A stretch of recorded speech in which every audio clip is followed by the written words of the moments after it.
And yeah, I do believe it's a big signing because depending on what else they want to add, this is more than likely their closer.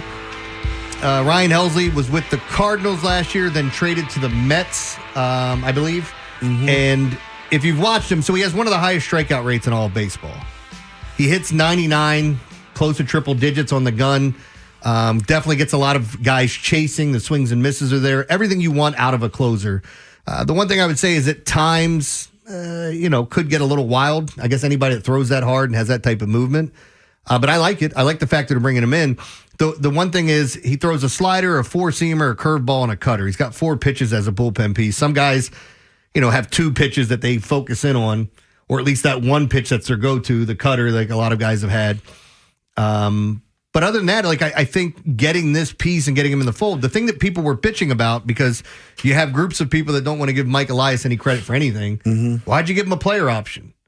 Well, he gets a player option. If he has a great year, he has a chance to go out there and get some more money. You're hoping, and we don't know this for a fact, that Félix Bautista comes back, right? He's ready to go after this season. And who knows if he opts out, depending on how the season goes. He's getting good money, but people are bitching that he got the player option. Right now, the Orioles are in that situation where, depending on who you're going after and who you covet, I don't know that you want to play games with this stuff. Get your guys in and then start getting situated. Yeah. I mean, he's a good player. I heard somebody killing him nationally on our air. Oh, it's huge overpay. It's a terrible deal. It was an Oriole fan saying that, or was it a Mets or Cardinals fan saying they overpaid? It was a host. Oh, okay. Well, all right. Yeah, it wasn't. No, but I mean, he's got 84 saves over the last 3 seasons. Yeah, and again, I think if you're talking about, I'm on Pitching Savant looking at some of his numbers here. And that's where the areas that he's great in is you look at his fastball and the chase rate that he gets. A lot of strikeouts we've talked about, and it's exactly what you want, unless you're getting a ground ball guy coming in from the bullpen. But it's a start. And again, Mike Elias listed all the things that they needed to do. Need to find a power right-handed bat. They found that. They made that happen. Need to find bullpen pieces. They get Andrew Kittredge back, excuse me, and then they sign Ryan Helsley.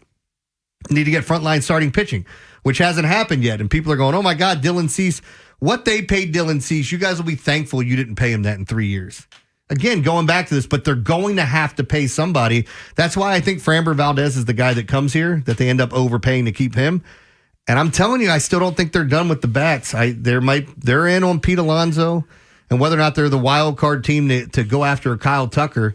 Some people may say, well, where are you fitting these guys in? Look, certain guys are going to have to... You fit them in. Yeah, you'll trade whoever. I don't want to hear any of that nonsense. But what about a Dylan Beavers? If you got a Kyle Tucker, you're not worried about a Beavers. Yeah.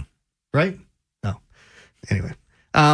So what do you think of the signing, though? Because it's another one of those things where if you don't like Elias, you don't want to give him credit for anything. I think it's a good signing. I mean, he was better with the Cardinals than the Mets. The Mets was a short-lived thing. But, I mean, he's a good player. He said he averages 100 miles an hour, essentially. He's a fastball slider guy. I think he'll do well here. He's a swing and miss pitcher. I don't see what if he does nothing, you complain. Now that he does something, you complain. We needed a closer because you're not going to have Bautista for probably the entire 26th season. That's a long time he's been out. Yeah. And again, he signs a 2-year, $28 million deal with the Orioles. As Ed pointed out, everything kind of fell apart with the Mets. Not just him, the team fell apart. Yeah, the team just fell apart. After the trade deadline. Here's what some people say. Flame-throwing reliever who has some of the best raw stuff in MLB. He consistently hits triple digits, and his slider is nasty. An inflated home run fastball rate soured his 2025. Yeah, so he was tipping pitches. Yeah, is what they were saying. Did you see that? I mean, that's what it was. He was tipping pitches and people ambushing him, and I assume that's corrected. So yeah, I just watched a highlight of him painting 102 on the corner. He's nasty. He has 105 career saves, including a 49 save season with St. Louis back in 2024.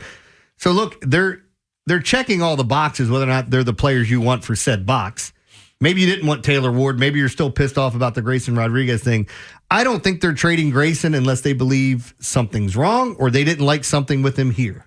So you're not just trading away. That didn't break my heart. I don't know why people are so upset about that. They're not. They just want to be upset because it's Elias and they're not getting what they want. I liked it. I like the Ward trade. I think it's something we could have used here, and I think they filled a need. Again, it's like you really can't win in that job. No. You know, and then if people complain that they don't spend, then if they spend, you overpaid for this guy. What do you want?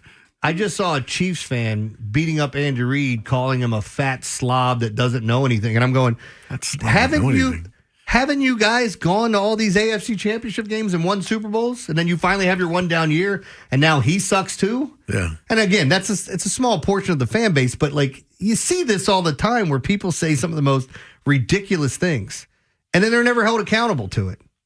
No, nobody. So again, the Blue Jays got Dylan Cease, the Red Sox got Sonny Gray, the Orioles, they're putting Ryan Helsley there. Somebody wrote the Yankees, we don't make a profit. I don't know what the Yankees are going to do. They haven't done anything yet, but you'd have to expect them to make some sort of big splash at some point. But I'm happy. Ryan Helsley, 2-time All-Star, 2.96 career ERA, fastball that averages 99.3. That checks the box for me. Yes, please. So I love getting that. Want to hear from you, 410-583-1057. Coming up next, it's the world of stupid. And Ed, we're going to talk about a couple of different things here. How about a wannabe influencer that's handing out what to homeless people? I couldn't believe the headline when I read it. A woman that breastfed her daughter until how long? And now that she's in her 50s, she's having another baby. What do you think she wants to do? Breastfeed it till it's 5. So we'll get into that. And lastly, we got a couple other funny stories here that we're going to get into. I just can't believe some of these things have happened. There was a missing drunk man who spent hours helping a search party look for someone himself. We'll talk about it next here on The Fan.